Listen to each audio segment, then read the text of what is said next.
గుర్రపు డెక్కకు బలైన మూగజీవాలు. నిర్మల్ జిల్లా కేంద్రంలోని కూరన్నపేట చెరువులో గుర్రపు డెక్కకు మూగజీవాలు బలయ్యాయి. సాయంత్రంలోగా ఇంటికి చేరుకోవాల్సిన గేదెలు రాత్రి కావస్తున్న ఇంటికి రాకపోవడంతో గేదెల యజమానులు, రైతులు పలుచోట్ల గాలింపు చర్యలు చేపట్టగా చెరువులో చిక్కుకున్నట్టు గుర్తించారు.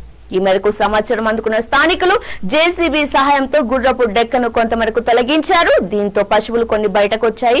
సుమారు 10 గేదెలు మృత్యువాత పడ్డాయి. మిగతా గేదెల కోసం గాలింపు చర్యలు కొనసాగుతున్నాయి. సుమారు 70 గేదెల వరకు చెరువులో చిక్కుకున్నట్టు రైతులు పేర్కొంటున్నారు. మూగజీవాల మృత్యువాతకు కారణమైన గుర్రపు డెక్కను తొలగించే వరకు ఊరుకునేది లేదని కాలనీ వాసులు పేర్కొంటున్నారు.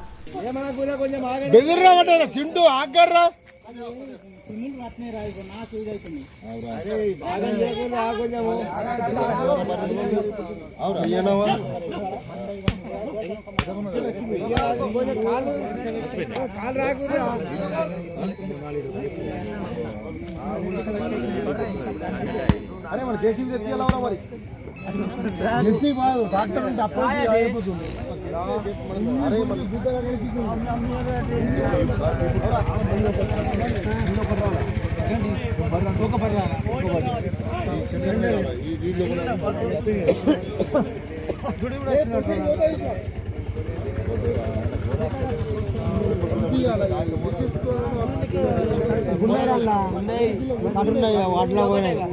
చెప్పేసి స్థానిక రైతులు చెప్పడంతో నేను కూరగాయపేట ముందు కాపు సంఘం అధ్యక్షుని ఈరోజు ఫోన్ చేయడం ఆచరణ జరిగింది.